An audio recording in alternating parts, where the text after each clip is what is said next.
أعوذ بالله من الشيطان الرجيم. بسم الله الرحمن الرحيم. أولم يروا أنا نسوق الماء إلى الأرض الجرز فنخرج به زرعا تأكل منه ونعامهم وأنفسهم أفلا يبصرون ويقولون متى هذا الفتح إن كنتم صادقين قل يوم الفتح لا ينفع الذين كفروا إيمانهم ولا هم ينظرون فأعرض عنهم وانتظر إنهم منتظرون. بسم الله الرحمن الرحيم. يا أيها النبي اتق الله ولا تطع الكافرين والمنافقين إن الله كان عليما حكيما.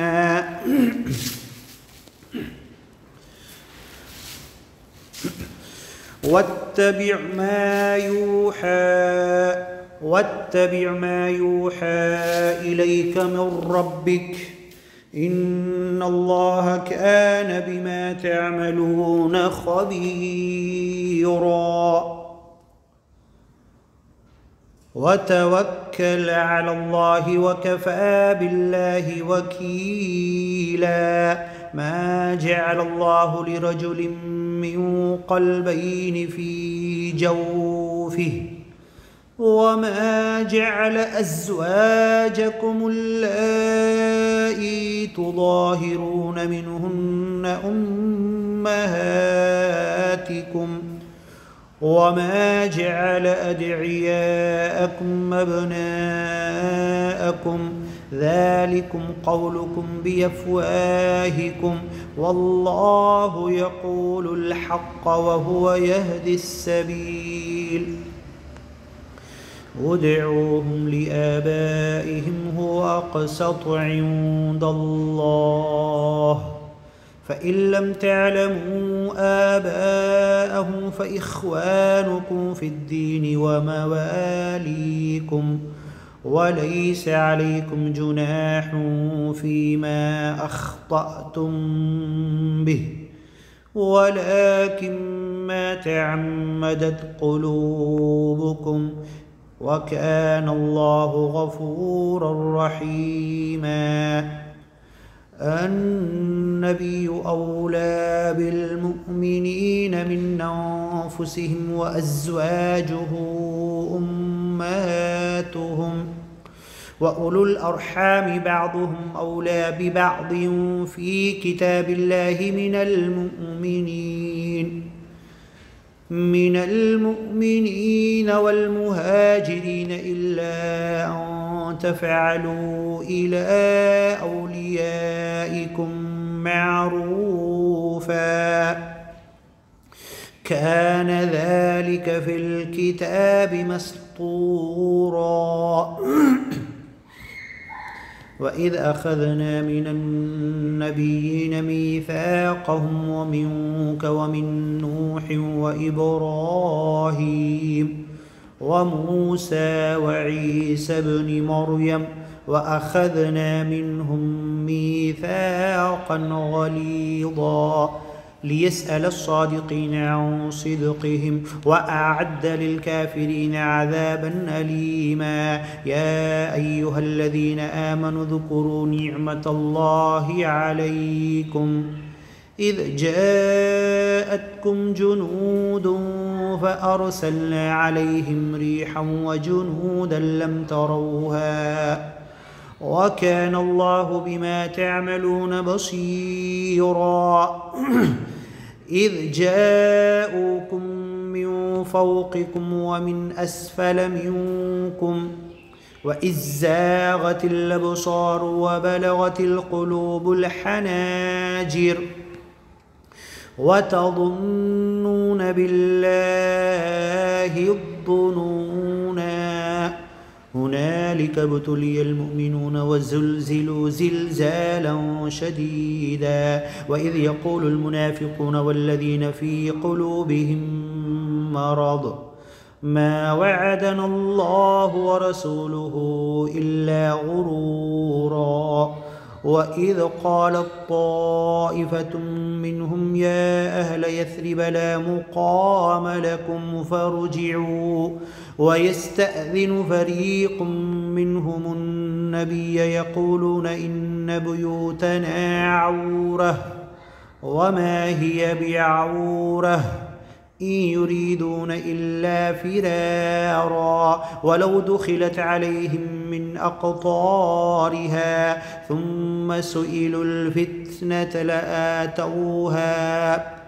ثم سئلوا الفتنة لآتوها وما تلبثوا بها إلا يسيرا ولقد كانوا عاهدوا الله من قبل لا يولون الأدبار وكان عهد الله مسؤولا قل لن ينفعكم الفرار إن فررتم من الموت أو القتل وإذا لا تمتعون إلا قليلا قل من ذا الذي يعصمكم من الله إن أراد بكم سوءا أو أراد بكم رحمة ولا يجدون لهم من دون الله وليا ولا نصيرا قد يعلم الله المعوقين منكم والقائلين لإخوانهم هلم إلينا ولا يأتون البأس إلا قليلا أشحة عليكم فإذا جاء الخوف رأيتهم ينظرون إليك تدور أعينهم كالذي يغشى عليه من الموت فإذا ذهب الخوف سلقوكم بألسنة حداد نشحة على الخير أولئك لم يؤمنوا فأحبط الله أعمالهم وكان ذلك على الله يسيرا يحسبون الأحزاب لم يذهبوا وإن يأتي الأحزاب يودوا لو أنهم بادون في الأعراب يسألون عن أنبائكم ولو كانوا فيكم ما قاتلوا إلا قليلا لقد كان لكم في رسول الله أسوة حسنة لمن كان يرجو الله واليوم الآخر وذكر الله كثيرا ولما رأى المؤمنون الأحزاب قالوا هذا ما وعدنا الله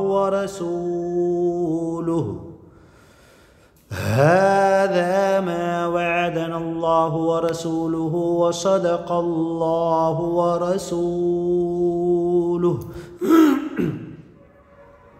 وما زادهم إلا إيمانا وتسليما من المؤمنين رجال صدقوا ما عاهدوا الله عليه فمنهم من قضى نحبه ومنهم من ينتظر وما بدلوا تبديلا ليجزي الله الصادقين بصدقهم ويعذب المنافقين إن شاء أو يتوب عليهم إن الله كان غفورا رحيما ورد الله الذين كفروا بغيظهم لم ينالوا خيرا وكفى الله المؤمنين القتال وكان الله قويا عزيزا وأنزل الذين ظاهروهم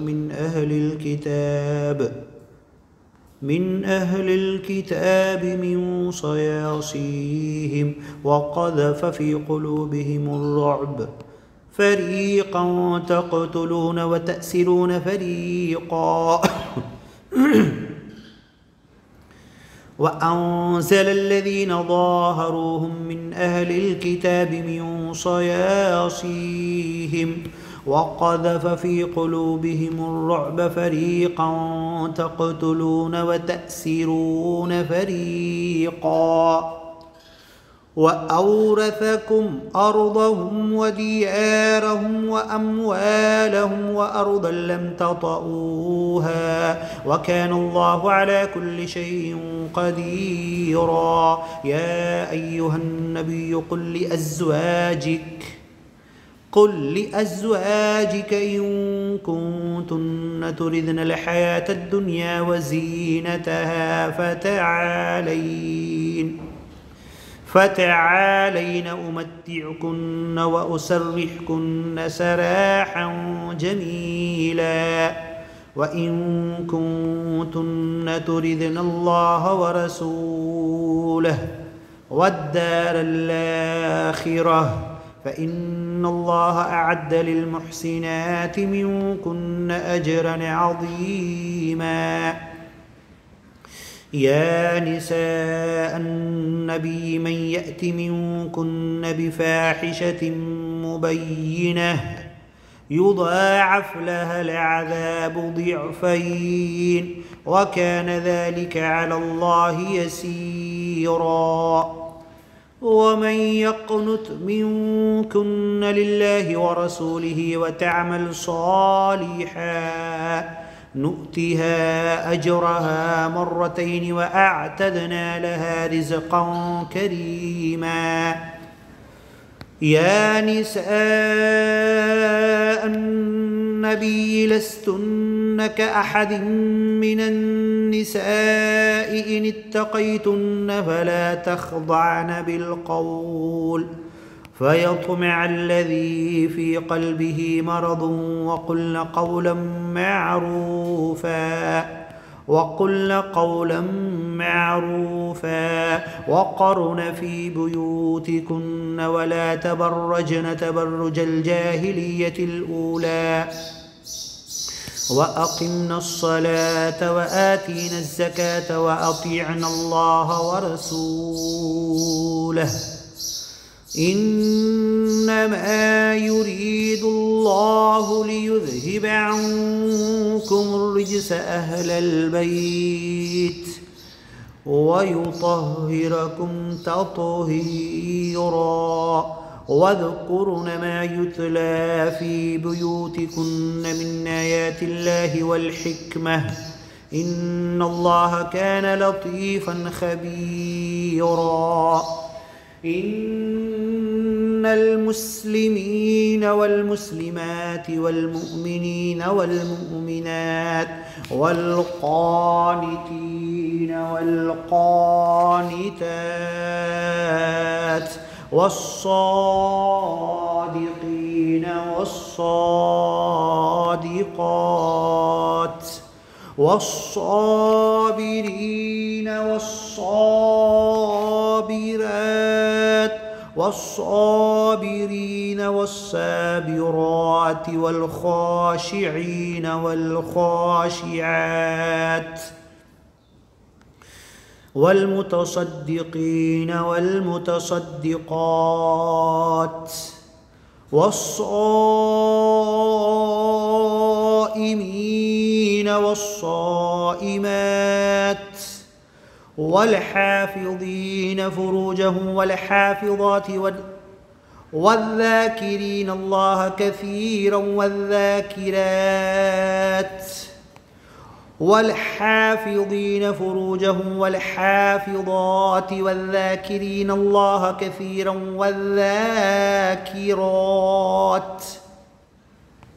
أعد الله لهم مغفرة وأجرا عظيما. وما كان لمؤمن ولا مؤمنة إذا قضى الله ورسوله أمرا أن يكون لهم الخيرة من أمرهم ومن يعص الله ورسوله فقد ضل ضلالا مبينا.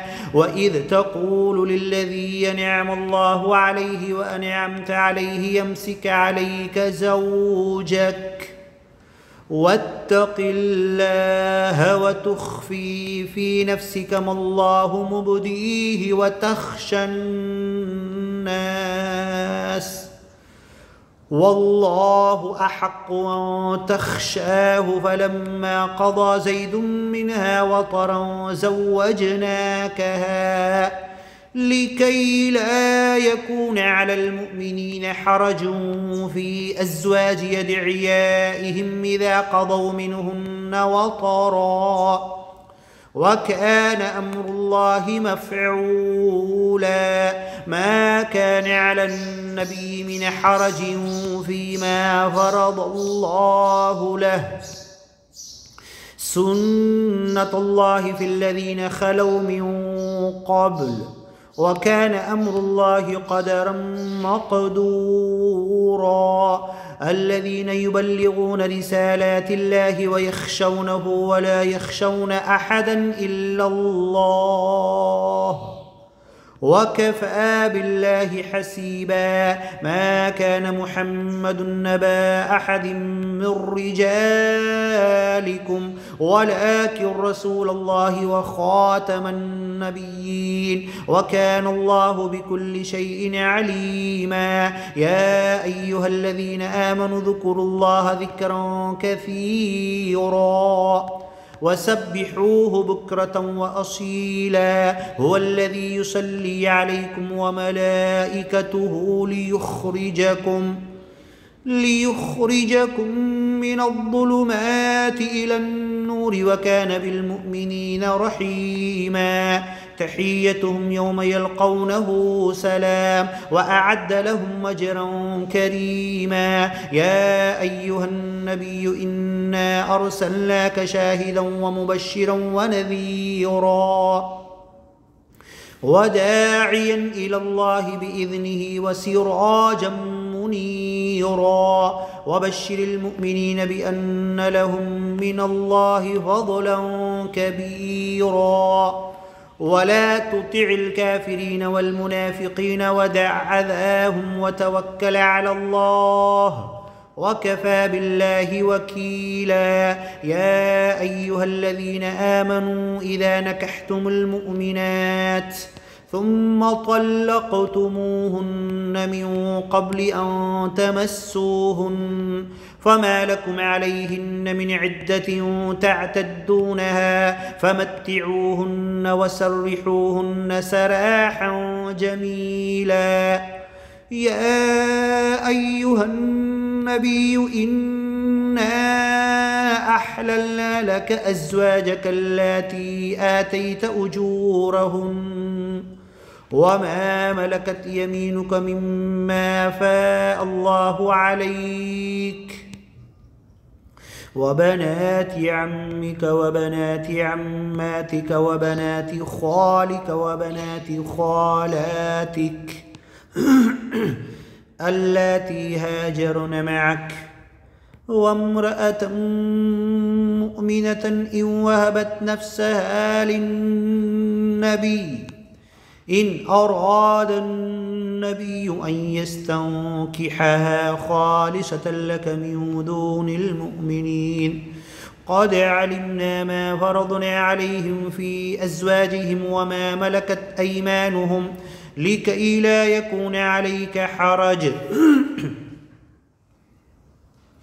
وكان الله غفورا رحيما. ترجي من تشاء منهن وتؤوي إليك من تشاء ومن ابتغيت ممن عزلت فلا جناح عليك ذلك أدنى أن تقر أعينهن ولا يحزن ويرضين بما آتيتهن كلهن والله يعلم ما في قلوبكم وكان الله عليما حليما. لا يحل لك النساء من بعد ولا أن تبدل بهن من أزواج ولو أعجبك حسنهن إلا ما ملكت يمينك وكان الله على كل شيء رقيبا. يا أيها الذين آمنوا لا تدخلوا بيوت النبي إلا أن يؤذن لكم إلى طعام غير ناظرين إناه ولكن إذا دعيتم فادخلوا فإذا طعمتم فانتشروا ولا مستأنسين لحديث إن ذلكم كان يؤذي النبي فيستحيي منكم والله لا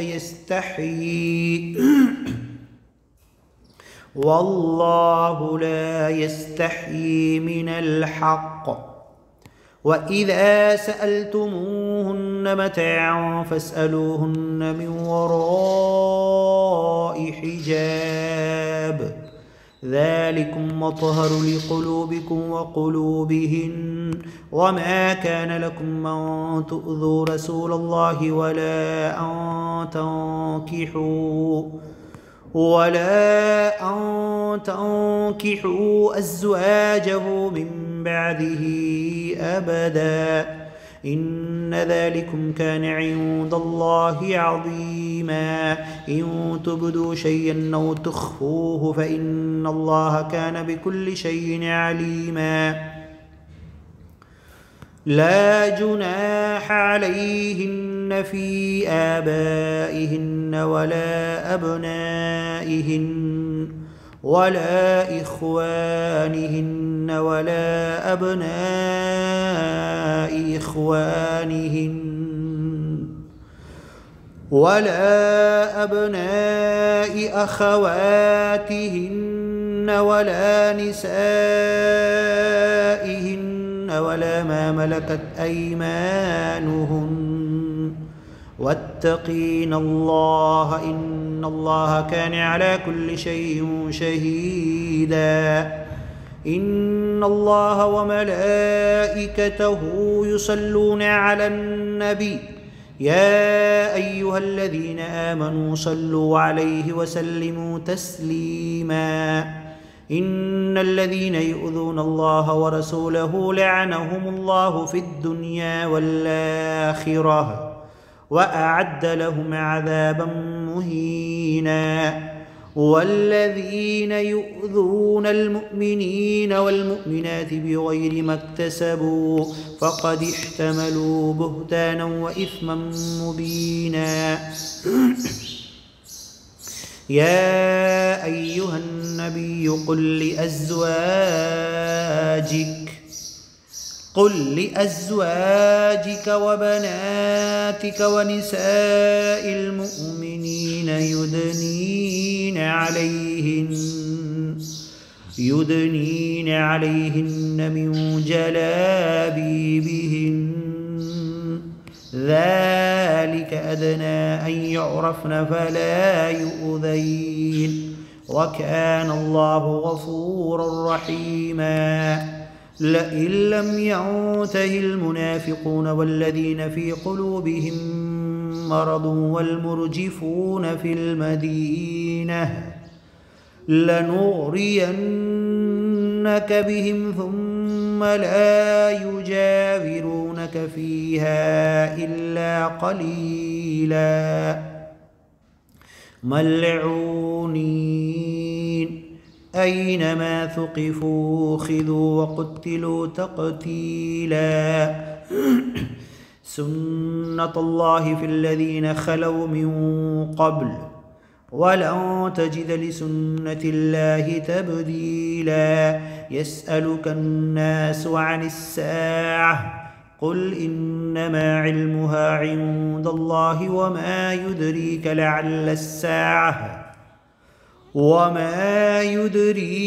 لعل الساعة تكون قريبا. إن الله لعن الكافرين وأعد لهم سعيرا خالدين فيها أبدا لا يجدون وليا ولا نصيرا يوم تقلب وجوههم في النار يقولون يا ليتنا أطعنا الله وأطعنا الرسولا وقالوا ربنا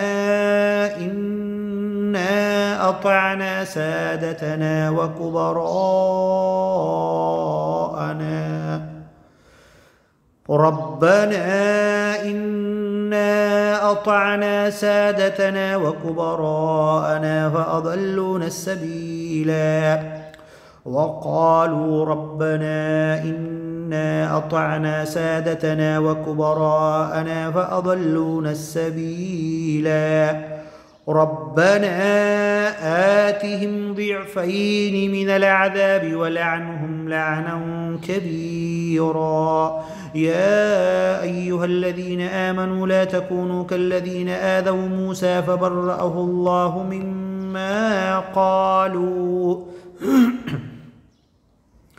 وكان عند الله وجيها يا أيها الذين آمنوا اتقوا الله وقولوا قولا سديدا يصلح لكم أعمالكم ويغفر لكم ذنوبكم ومن يطع الله ورسوله فقد فاز فوزا عظيما إنا عرضنا الأمانة على السماوات والأرض والجبال فأبين أن يحملنها وأشفقن منها وحملها الإنسان إنه كان ظلوما جهولا ليعذب الله المنافقين والمنافقات والمشركين والمشركات ويتوب الله على المؤمنين والمؤمنات وكان الله غفورا رحيما صدق الله العظيم قل صدق الله فاتبعوا ملة إبراهيم حنيفا صدق الله ومن أصدق من الله قيلا ومن أحسن من الله حديثا الله نزل أحسن الحديث كتابا متشابها مثانية تقشعر منه جلود الذين يخشون ربهم ثم تلين جلودهم وقلوبهم إلى ذكر الله أن تلين جلودنا وقلوبنا إلى ذكرك وتلاوة آياتك وامتثال أحكامك وتبليغ قرآنك إلى عالم الجن والإنس كلهم كافة ووفقنا وآتنا قوة وكلما من أسباب الدنيا لنقيم هذا القرآن على العالم كله إن شاء الله.